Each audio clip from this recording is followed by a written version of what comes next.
Recipe দুধ ছাড়া ঘি ভাজা সেমাই, যা ছোট বড় সকলেরই পছন্দ। অল্প কিছু উপকরণে আপনিও তা বানিয়ে নিতে পারবেন বাসায়, যার স্বাদ মুখে লেগে থাকার মতো। ঘরে থাকা অল্প কিছু উপকরণ দিয়ে আপনারা তা বানিয়ে নিতে পারবেন। এর জন্য প্রয়োজন 3 টেবিল চামচ চিনি, এলাচ, দারুচিনি, তেজপাতা আর প্রধান উপকরণ সেমাই। শুরুতেই একটি ফ্রাই প্যান চড়িয়ে দিয়ে চুলাটা মিডিয়াম আঁচে গরম করে নিতে হবে। তারপর দরকার হবে গাওয়া ঘি। ফ্রাই প্যানটি গরম হয়ে আসলে তারপর আমি তাতে 3 চামচ গাওয়া ঘি দিয়ে দেব।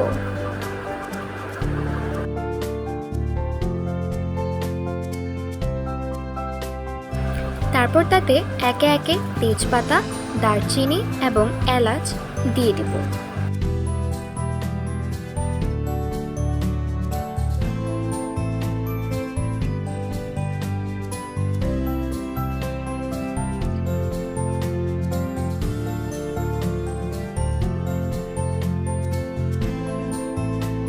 এর ফাঁকে আমি সেমাইগুলোকে খুব ভালো করে গুঁড়ো করে নিয়েছিলাম। এখন তা ঢেলে দিই।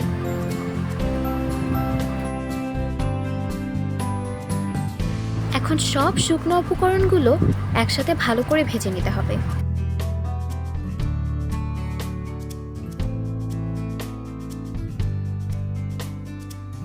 ভাজতে ভাজতে সেমাইগুলো যখন বাদামি বর্ণের হয়ে আসবে, তখন তাতে আমি হাফ টিস্পুন লবণ যোগ করছি।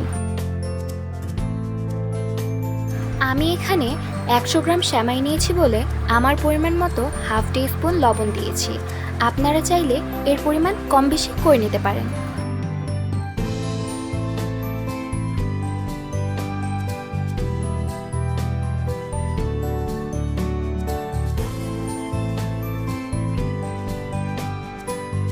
আমি এর মধ্যে 3 টেবিল চামচ চিনি যোগ করে নেব।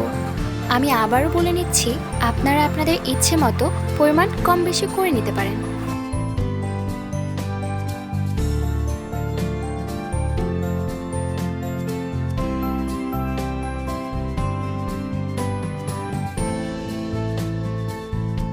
চিনির সাথে নেড়েচেড়ে সেমাইটিকে ভালো মতো মিশিয়ে নেব। চিনিগুলো গলানোর জন্য এর মধ্যে এখন আমি অল্প পরিমাণে কিছু পানি যোগ করব, খুবই অল্প পরিমাণে। এতে করে চিনিও গলবে এবং সেমাইগুলো হালকা নরম হবে।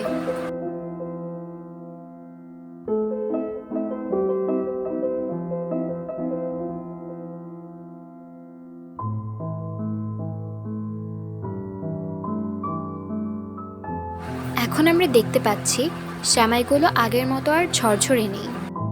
চিনির প্রভাবে তা হালকা আঠালো হয়ে এসেছে।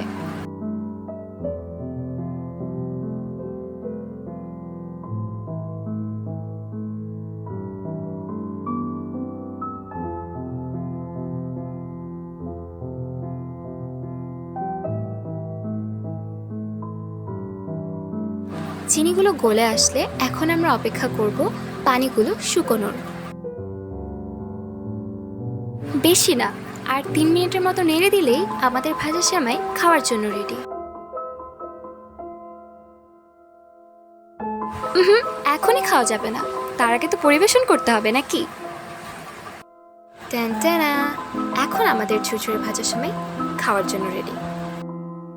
এটা দেখতে যেমন মজাদার লাগছে, খেতেও কিন্তু তেমন মজাদার। বাসায় কিন্তু অবশ্যই ট্রাই করবেন। আর আমাদের এই রেসিপিটি ভালো লাগলে অবশ্যই like, share, comment and subscribe করতে ভুলবেন না। Till then, stay tuned.